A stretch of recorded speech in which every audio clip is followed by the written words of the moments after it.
It's not every day you wake up to find your tractor being hauled off by a woman in athleisure, screaming about how it's an eyesore that ruins the neighborhood's aesthetic balance. That's what happened to me last Thursday at 6:15 a.m. in my quiet corner of Willow Creek, Oregon, in the summer of 2024. My 1968 Massey Ferguson, a family heirloom parked neatly behind my shed on my own property, was being winched onto a flatbed by a tow truck clearly not built for farm gear. I didn't hear it roll up, probably because Lisa, the HOA treasurer with a lapsed interior design certificate and an ego bigger than the Cascades, had slipped through the back gate I'd forgotten to lock. She stood at the end of my dirt driveway, arms crossed, phone clutched like a scepter, her face smug as if she'd just won a war. In her mind, she had. She called my tractor derelict equipment, a term only someone who's never touched a socket wrench would use. What she didn't know was that I'd filed a county exemption 3 years ago, protecting my right to keep farm equipment on my ancestral land I own free and clear, shed included, no loans, no liens, just me, a few chickens, and a shed older than the HOA's rulebook she loved to weaponize. Logic wasn't going to stop her vendetta, though.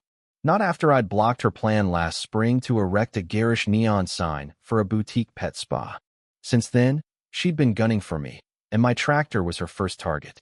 I sprinted outside, boots barely laced, and tried to reason with the tow truck driver, a nervous kid in a neon vest who looked more scared of Lisa than of breaking state property laws.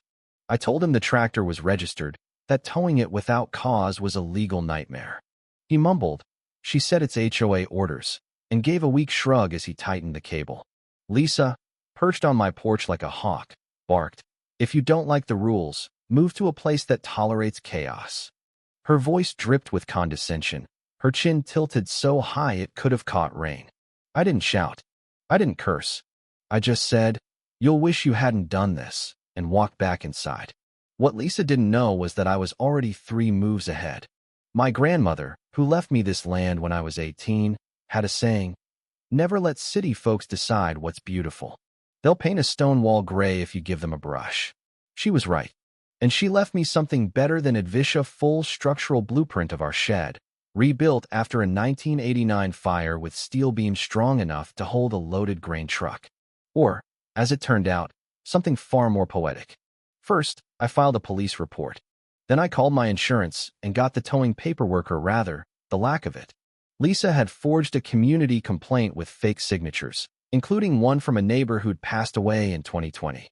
I cross-checked it with old HOA minutes I'd kept in a shoebox, because I never trusted their online records. The police didn't smirk, but they asked for copies. Turns out, Lisa's overreach wasn't limited to my tractor. She'd been dipping into landscaping fines, issuing fake permits, and pocketing administrative fees that never reached the HOA's books. I didn't strike back yet, though. Lisa wanted me to lose it at a board meeting, give her a stage. Instead, I waited. 2 days later, she sent an email to the HOA listserv excess she wasn't supposed to have, boasting that my tractor had been removed for the community's benefit and warning that other unsightly relics would follow. She attached a photo of my empty lot like it was her trophy. In the background was her flashy silver SUV, parked illegally across a fire lane by the HOA office. That was her fatal misstep. I dug into the photo's timestamp, cross-referenced it with local security footage, and, thanks to a drone enthusiast named Carl down the street, pieced together a timeline showing her breaking 6 HOA parking rules she never enforced on herself. I compiled it into a sleek PDF and dropped it in every board member's mailbox with a note. Funny how rules only apply to some. I didn't confront her. Lisa fed on drama. Instead, I called my buddy Nate, a crane operator who owed me for covering his bail after a wild bonfire party in 2022. He cackled when I shared my plan. "You're not kidding?" he asked. I wasn't. My shed's steel beams could handle a tank, let alone one SUV. The tricky part was getting her keys. Lisa's arrogance made it easy. She left her purse unattended during an HOA compliance workshop at the community center. While she droned on about fence heights and approved mulch colors, I slipped her keys out, drove her SUV dubbed Silver Majesty around the block, and met Nate behind my shed. 30 minutes later, her car was hoisted onto my shed roof, secured tight, brake lines off, hazard lights flashing like a lighthouse of justice. I slipped the keys back into her purse and waited. When the workshop ended, Lisa's scream could have shattered glass. Neighbors poured out, phones in hand, as she pointed at me, shrieking, "He stole my car." I crossed my arms and said, "I parked it on my property, just like you parked that tow truck on mine." She called the cops. They came, saw the footage, the forged documents, the emails, and instead of cuffing me, they asked Lisa to step aside for questioning. Stealing equipment from private land, even with HOA letterhead, is still theft. I didn't gloat as they led her away. I just waved, the sun glinting off her SUV atop my shed like a crown. The next morning, the neighborhood was electric. A kid down the block posted a drone video online titled "Lisa's SUV Takes Flight," racking up 100,000 views by noon. Texts flooded in, some congratulating me, others asking if my shed could really hold a car. One guy jokingly offered to book me for rooftop revenge gigs. I didn't respond, but I grinned. For the first time in months, I wasn't bracing for Lisa's next move. By 9 a.m., the HOA called an emergency meeting, not at the community center, but at the local high school auditorium, a clear sign Lisa wanted a spectacle. I showed up, sat in the back, and watched. The room smelled of floor wax and teenage angst. Lisa hobbled in, sporting a neck brace that materialized overnight, with her lawyer, a nervous guy with a bad suit and worse hair. The board chair, Susan, tapped the mic like she was summoning a jury. "We're here to address the shed incident," she said, her tone dripping with dread. Lisa grabbed the mic, voice quaking with rehearsed fury. "This is targeted harassment. My car was stolen, hoisted by a crane, and paraded like a circus act all because I enforced our standards." I raised a finger. "You mean the standards you broke by towing my tractor illegally?" The room buzzed with stifled laughter. Lisa's face froze. "That tractor violated Code 4C, she snapped. I held up a dog-eared HOA charter. "That code was repealed in 2021. Check the minutes." Her lawyer tried to pivot, blabbering about emotional distress and defamation, demanding I remove the SUV and apologize.